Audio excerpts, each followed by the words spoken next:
तो दोस्तों आज की इस वीडियो में हम देखने वाले हैं कि किस तरीके से आप घर बैठे जो है अपने डीबीटी अकाउंट को लिंक कर सकते हैं। यानी कि डीबीटी का फुल फॉर्म होता है डायरेक्ट बेनिफिट ट्रांसफ़र।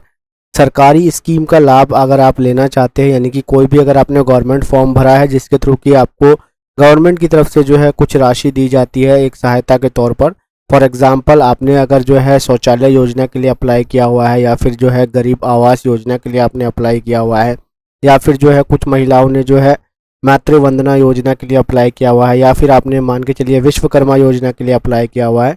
तो इस तरीके से मिलने वाली जितनी भी गवर्नमेंट स्कीम्स है जिनका लाभ आपको दिया जाता है, जिनके लाभ के तौर पर आपको जो है कुछ अमाउंट जो है सरकार की तरफ से आपके खाते में भेजा जाता है, तो उसमें जो है एक डीबीटी अकाउंट होता है जो कि एनपीसीआई के थ्रू जो है लिंक कराना पड़ता है आपको। तो किस तरीके से जो है आप डायरेक्ट बेनिफिट ट्रांसफ़र आप ले सकते हैं अपने बैंक अकाउंट में, तो उसका पूरा प्रोसेस जो है इस वीडियो में मैं आपको समझाने वाला हूँ। और उसमें जो है अगर आपका कोई एग्जिस्टिंग अकाउंट है तो उसको आप किस तरीके से चेंज कर सकते हैं, या फिर जो है अगर आपका कोई अकाउंट नहीं लिंक है तो जो है किस तरीके से जो है आप अपने नए अकाउंट को लिंक कर सकते हैं। तो उसको पूरा प्रोसेस को जो है इस वीडियो में हम देखने वाले हैं। प्रोसेस को समझने के लिए जो है आपको आ जाना है अपने ब्राउज़र पर, और ब्राउज़र पर आने के बाद में आपको यहाँ पर टाइप करना है NPCI। जैसे ही आप NPCI लिखते हैं तो आपको इंटर प्रेस कर देना है। तो NPCI लिख करके जैसे ही आप इंटर प्रेस करते हैं तो जो है national payment corporation of India की जो ऑफिशियल वेबसाइट है वो आपके सामने ओपन होकर के आ जाएगी। आपको सिंपली इसके ऊपर क्लिक कर लेना है, और जैसे ही आप इसके ऊपर क्लिक करेंगे तो इसकी जो ऑफिशियल पोर्टल है वो आपके सामने कुछ इस तरीके से शो होगा, जिसका डैशबोर्ड जो है आप यहाँ पर देख पा रहे होंगे। और इस वेबसाइट का लिंक जो है मैं आपको अपने डिस्क्रिप्शन बॉक्स में प्रोवाइड करा दूंगा, ताकि जो है ईजिली आप वहाँ से क्लिक करके जो है इस वेबसाइट के ऊपर आ सके। और वेबसाइट पे आने के बाद में आपको यहाँ पर कंज्यूमर का ऑप्शन दिख रहा होगा, आपको इसके ऊपर क्लिक करना है। और जैसे ही आप कंज्यूमर के ऊपर क्लिक करते हैं तो यहाँ पर आपको दिख रहा होगा भारत आधार सीडिंग इनेबलर बेस, आपको सिंपली इसके ऊपर क्लिक करना है। तो जैसे ही आप इसके ऊपर क्लिक करते हैं तो यहाँ पर आपको दिख रहा है रिक्वेस्ट फॉर आधार सीडिंग, यानी कि अगर आपका आधार सीड नहीं हो रखा है आपके किसी भी बैंक अकाउंट से तो जो है यहाँ पे आप सिंपली रिक्वेस्ट दे सकते हैं। और अगर आपको पहले ये चेक करना है कि आपका आधार सीड हो रखा है कि नहीं हो रखा है, तो जो है यहाँ पे आपको ये होवर का ऑप्शन दिख रहा होगा, ये ड्रॉप डाउन का, आपको इसके ऊपर क्लिक करना है। गेट आधार मैप स्टेटस के ऊपर आपको क्लिक करना है। यहाँ पर आप अपना आधार नंबर डालेंगे और ये जो कैप्चा आपको शो हो रहा है इसको डालेंगे, और चेक स्टेटस के ऊपर आपको क्लिक कर देना है। तो डिटेल्स को डालने के बाद जैसे ही आप चेक स्टेटस के ऊपर क्लिक करेंगे तो आपके आधार नंबर पर जो मोबाइल नंबर रजिस्टर्ड होगा उस पर एक OTP भेजा गया होगा।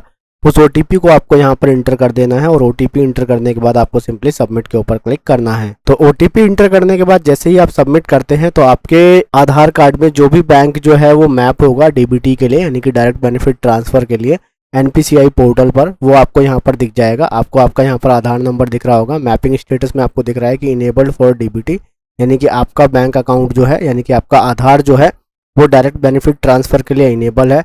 और NPCI के पोर्टल पर, यानी कि national payment corporation of India के पोर्टल पर जो है जो बैंक अकाउंट उसमें लिंक है, उस बैंक अकाउंट का नाम आपको यहाँ पर दिख रहा होगा बैंक ऑफ इंडिया। और इसकी रिक्वेस्ट कब दी गई थी आप यहाँ देख पा रहे होंगे 26/8/2016, यानी कि 26/8/2016 को जो है कस्टमर के थ्रू जो है इसकी रिक्वेस्ट दी गई थी कि भाई मेरे जो है इस आधार कार्ड में इस वाले बैंक अकाउंट को लिंक कर दीजिए फॉर डीबीटी पर्पज, यानी कि जो भी मेरे को डायरेक्ट बेनिफिट ट्रांसफर मिले सरकार की तरफ से या किसी भी गवर्नमेंट स्कीम के थ्रू, तो जो है वो पैसा जो है मेरे इस पर्टिकुलर बैंक अकाउंट में आना चाहिए। तो आप यहाँ पर तमाम डिटेल्स को इजीली देख पा रहे होंगे।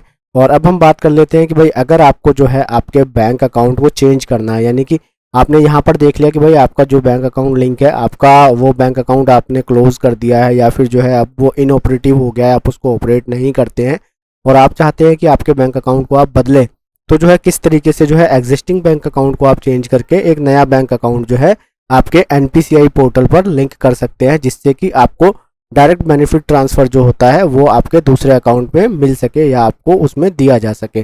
तो उसका प्रोसेस आपको मैं बता देता हूँ। यहाँ पर आपको ये जो ड्रॉप डाउन का ऑप्शन दिख रहा है आपको इसके ऊपर क्लिक करना है, और यहाँ पर आपको दिख रहा होगा रिक्वेस्ट फॉर आधार सीडिंग का ऑप्शन, आपको इसके ऊपर क्लिक करना है। और जैसे ही आप इसके ऊपर क्लिक करते हैं तो यहाँ पर आपसे जो है आपका आधार नंबर मांगा जाएगा।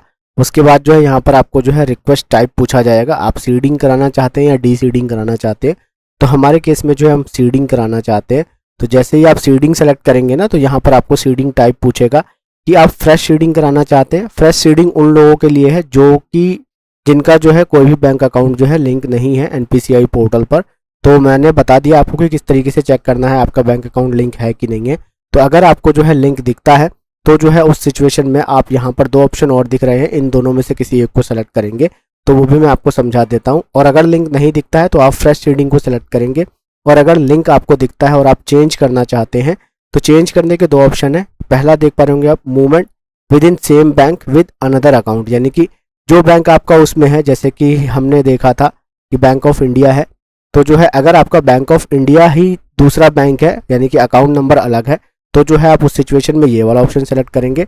लेकिन अगर आपका जो है बैंक भी अलग है तो अकाउंट नंबर तो अलग होगा ही, तो अगर आपका जो है बैंक भी अलग है और अकाउंट नंबर भी अलग है तो जो है उस सिचुएशन में आपको ये वाला ऑप्शन सेलेक्ट करना है, movement from one bank to another, यानी कि एक बैंक से आप दूसरे बैंक में ट्रांसफर करना चाह रहे हैं।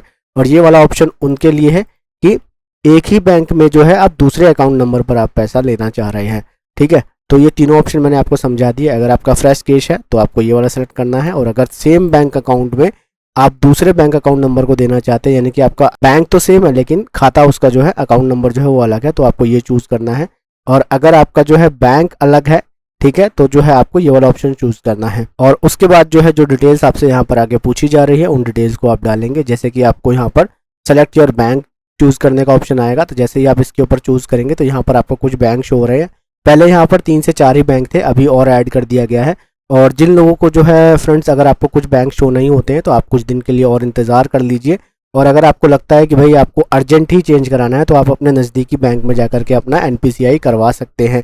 लेकिन जो बैंक यहाँ पर शो हो रहे हैं, फॉर एग्जांपल आंध्र प्रदेश ग्रामीण विकास बैंक शो हो रहा है, आंध्र प्रगति ग्रामीण बैंक शो हो रहा है, बैंक ऑफ बड़ौदा शो हो रहा है, कैनरा बैंक है, इंडियन बैंक है, उसके बाद जो है इंडियन ओवरसीज़ बैंक है, कर्नाटका विकास ग्रामीण बैंक है, पंजाब नेशनल बैंक है, राजस्थान मरुधरा ग्रामीण बैंक है। तो ये कुछ बैंक्स के नाम है। तो इनमें से अगर आपका कोई बैंक पड़ता है तो आप इजीली यहाँ से चेंज कर सकते हैं। अपने बैंक को सेलेक्ट करेंगे, आपको यहाँ पर आपका अकाउंट नंबर डालना है, अकाउंट नंबर को कंफर्म करेंगे और उसके बाद जो है स्क्रॉल करके नीचे आएंगे। यहाँ पर जो है ये आपको टर्म्स एंड कंडीशंस का जो ये चेकबॉक्स शो हो रहे हैं, इन दोनों को जो है आप टिक करेंगे, इस वाले को भी एक्सेप्ट करेंगे, इसको भी एक्सेप्ट करेंगे। उसके बाद जो है यहाँ पर ये कैप्चा डाल करके आपको प्रोसीड के ऊपर क्लिक करना है।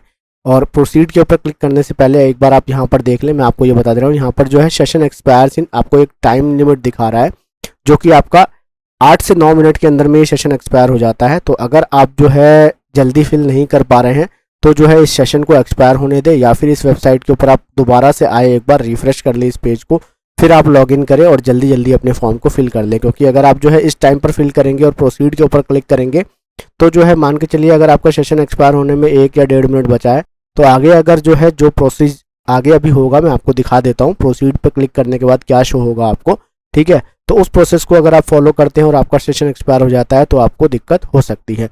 तो फटाफट से जो है हम अपने फॉर्म को फिल कर लेते हैं। जो डिटेल्स मैंने आपको बताई है इन सभी डिटेल्स को मैं यहाँ पे फिल कर देता हूँ और उसके बाद जो है मैं कैप्चा को डाल करके प्रोसीड के ऊपर क्लिक करता हूँ। तमाम डिटेल्स को फिल करने के बाद सिंपली आपको यहाँ पर प्रोसीड का ऑप्शन शो होगा, आपको इसके ऊपर क्लिक कर देना है। और जैसे ही आप इसके ऊपर क्लिक करते हैं तो टर्म्स एंड कंडीशंस का आपके सामने जो है एक नोटिफिकेशन शो होगा, आपको स्क्रॉल करके नीचे आना है और इस टर्म्स एंड कंडीशंस को एग्री एंड कंटिन्यू के ऊपर क्लिक करके एक्सेप्ट कर लेना है। और जैसे ही आप एक्सेप्ट करते हैं तो आपके मोबाइल नंबर पर जो है एक OTP भेजा जाएगा, उस OTP को आपको यहाँ पर इंटर कर लेना है और ये OTP जो है आपके उस मोबाइल नंबर पर भेजा जाएगा जो कि आपके आधार नंबर पर लिंक होगा। तो हम यहाँ पर हमारे केस में हमारे OTP को इंटर कर लेते हैं। OTP इंटर करने के बाद आपको सिंपली सबमिट के ऑप्शन पर क्लिक कर देना है। और जैसे ही आप सबमिट के ऊपर क्लिक करते हैं तो आपको यहाँ पर दिख रहा होगा Aadhaar number already map to State Bank of India, press okay to initiate the Aadhaar movement to Punjab National Bank if required.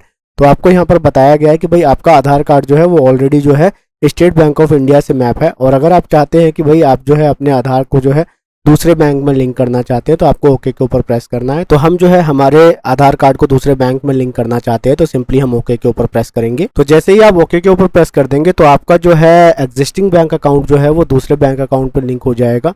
तो आई होप फ्रेंड मैं आप लोगों को अच्छी तरीके से समझा पाया हूँ कि किस तरीके से जो है आपको आपका जो है एग्जिस्टिंग बैंक अकाउंट जो कि DBT से लिंक होता है उसको जो है आप किस तरीके से जो है NPCI में अदर बैंक अकाउंट में लिंक कर सकते हैं। तो जो है आज की इस पर्टिकुलर वीडियो में इतना ही। अगर चैनल पर आप पहली बार आए हैं तो जो है प्लीज़ मेरे चैनल को सब्सक्राइब कर दीजिएगा और वीडियो पसंद आई हो तो वीडियो को लाइक करके आप अपने फ्रेंड्स के साथ शेयर कर सकते हैं। तो मैं मिलता हूँ आप लोगों से अपनी नेक्स्ट वीडियो में। Till then good bye and take care.